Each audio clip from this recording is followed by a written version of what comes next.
کس نے آ کے شعور دیا؟ چاند پوچھتا ہے، کبھی سورج کو پوچھتا ہے، کبھی ستاروں کو پوچھتا ہے۔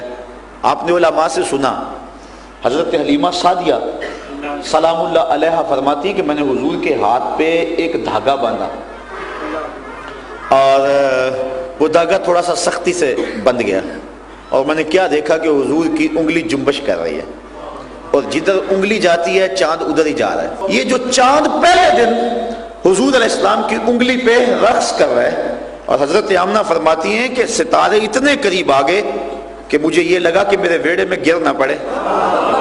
ستارے قریب آ گئے، چاند جو ہے وہ رقص کر رہے ہیں انگلی پہ، تو یہ بتلایا آتے ہی انسان کو شعور دیا، اور اس چاند کو پوچھتا ہے، اس کو معبود سمجھتا ہے، یہ دیکھ انگلی اٹھتی ہے اور رقص کر رہا ہے۔ ان ستاروں کو پوچھتا ہے، یہ تو سلامی دینے آ رہے ہیں۔ اس سورج کو پوچھتا ہے، یہ دیکھ اشارہ ہوتا ہے عصر کے وقت میں پلٹتا ہے کہ نہیں پلٹتا۔ ان درختوں کو پوچھتا ہے، چل میں نہیں کہتا تو ہی کہہ دے تجھے اللہ کے رسول بلایا۔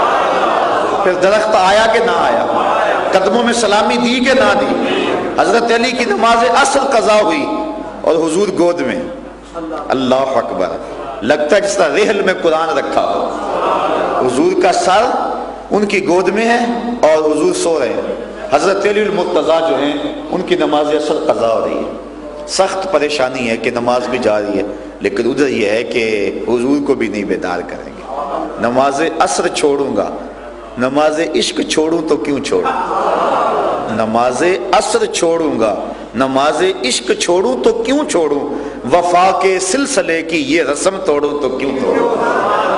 آپ نے سوچا نمازیں گر قضا ہوں پھر ادا ہوں، نگاہوں کی قضائیں کب ادا ہوں۔ یہ جو لطف لے رہا ہوں، یار کو دیکھ رہا ہوں اور اکیلا دیکھ رہا ہوں، کوئی اور ہے بھی نہیں، تو پھر یہ منظر تو دوبارہ نہیں ملے گا۔ اللہ اکبر۔ عقل کہتی ہے نماز نہ چھوڑ، حضور کو بیدار کر لے، نماز ہے، فرض ہے، لیکن عشق کہتا ہے نہیں، یہ لمحے بار بار زندگی میں نہیں آیا کرتے۔ لیکن نماز عصر سے بھی ایک پیار تھا، اور وہ اللہ کی طرف سے فرض ہے، اور حضرت علی المرتضیٰ اس موقع پہ بھی آنکھوں سے آنسو بہا رہے ہیں، بے اختیاری سے آنسو حضور کے رخسار پہ گرے۔ حضور بیدار ہو گئے۔ آقا کہا علی کیا ہوا، کیوں رو رہے ہو؟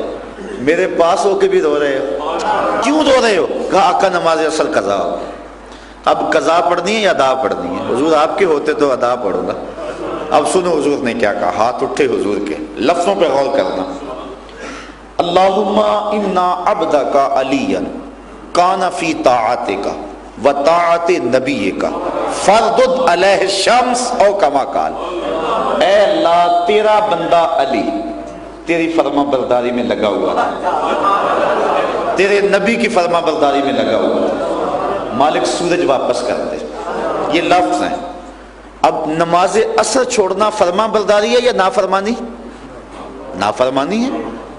اب حضور نے یہ نہیں کہا کہ اے اللہ علی سے غلطی ہو گئی، چل میرے لیے ہوئی تو معاف کر دے، لیکن یہ نہیں کہا کہ اللہم انا عبدک علی کان فی طاعتک، اے اللہ بے شک تیرا بندہ علی تیری فرما برداری میں لگا ہوا تھا، وطاعت نبی کا، اور تیری نبی کی فرما برداری میں لگا ہوا۔ نماز چھوڑنا تو نافرمانی ہے، لیکن حضور کیا کہہ رہے ہیں، انا عبدک علی کان فی طاعتک، کان فی طاعتک، یہاں استمرار ہے کہ ایک ایک لمحہ تیری عبادت میں تھا، ایک ایک لمحہ تیرے ذکر میں تھا، ایک ایک لمحہ تیری یاد میں تھا، اس کا ایک لمحہ بھی تیرے سے غافل نہیں گزرا، وہ تیری اطاعت میں لگا ہوا تھا اور تیرے محبوب کی اطاعت میں لگا ہوا تھا۔ سورج واپس کر دے، اور صحابی فرماتے ہیں سورج غروب ہو چکا تھا، اور ہم نے کیا دیکھا کہ پہاڑوں کے اوپر پھر چمکنے لگا، پھر دوبارہ روشن ہو گیا۔ اب یہ الگ مضمون ہے کہ سورج کے بارے میں تین موقف ہیں، ایک قدیم فلاسفہ کا، ایک جدید سائنسدانوں کا، ایک اسلام کا، اور وہ سورج کیسے پلٹا یہ انشاءاللہ پھر کبھی ادھار یہ بات لمبی ہو جائے گی۔ تو سورج پلٹ کے عصر کے وقت پہ آیا، اور حضرت علی المرتضیٰ نے ہمیں بتایا اور حضور کی دعا نے ہمیں سبق دیا، ایک طرف نظام مصطفیٰ ہو اور ایک طرف مقام مصطفیٰ ہو۔ تو جب حالات ایسے بن جائیں ان میں سے ایک کو آپ بچا سکتے ہیں تو کہا نظام بعد میں دیکھیں گے، پہلے مقام کو بچائیں، مقام کا تحفظ پہلے ہوگا۔